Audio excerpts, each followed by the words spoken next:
لا الہ الا اللہ پڑھ لا الہ الا اللہ۔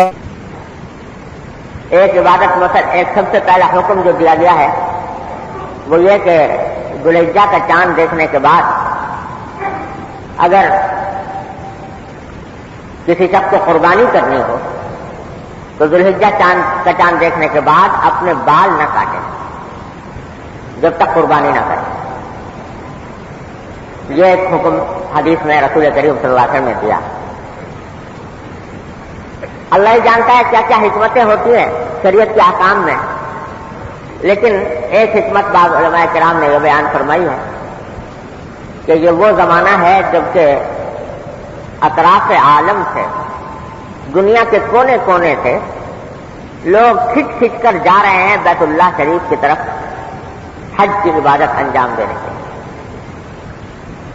اور حج کی عبادت کے لیے اللہ تعالیٰ نے یہ نرالا طریقہ مقرر فرمایا ہے کہ جب کوئی شخص حج کے لیے چلے اور احرام باندھے تو احرام کی حالت میں بہت سی چیزیں اس کے لیے منع ہو جاتی ہیں۔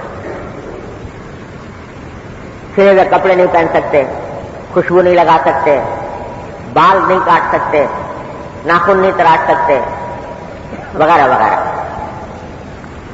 تو یہ پابندیاں عائد ہوتی ہیں ان لوگوں پر جو حج کرنے کے لیے یا عمرہ کرنے کے لیے جا رہے ہیں اور احرام کی حالت میں۔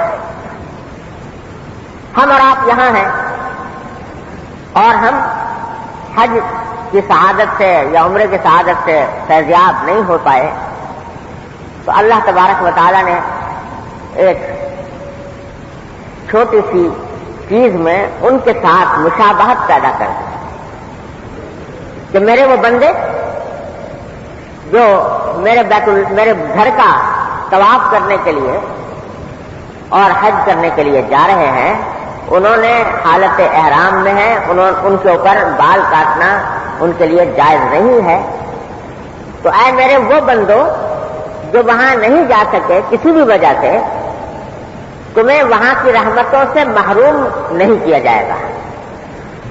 تھوڑی سی مشابہت پیدا کر لو ان کو کہ جیسے وہ بال نہیں کاٹ رہے تم بھی بال نہ کاٹو، جس طرح وہ ناخن نہیں تراش رہے تم بھی ناخن نہ تراشو ان دنوں میں۔ تو تھوڑی سی مشابہت تمہاری ان کے ساتھ پیدا ہو جائے گی، تم یہ کہنے کے قابل ہو جاؤ گے کہ تیرے محبوب کی یا رب شباہت لے کے آیا ہوں، حقیقت اس کو تو کر دے میں صورت لے کے آیا ہوں۔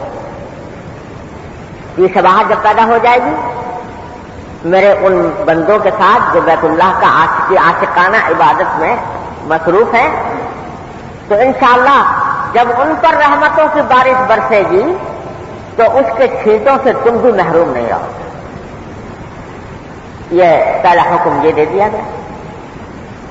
پورے عشرے کے اندر میں نے عرض کیا کہ جو بھی نفلی عبادت کرنے کی توفیق ہو جائے جس وقت ہو جائے بڑی نعمت ہے۔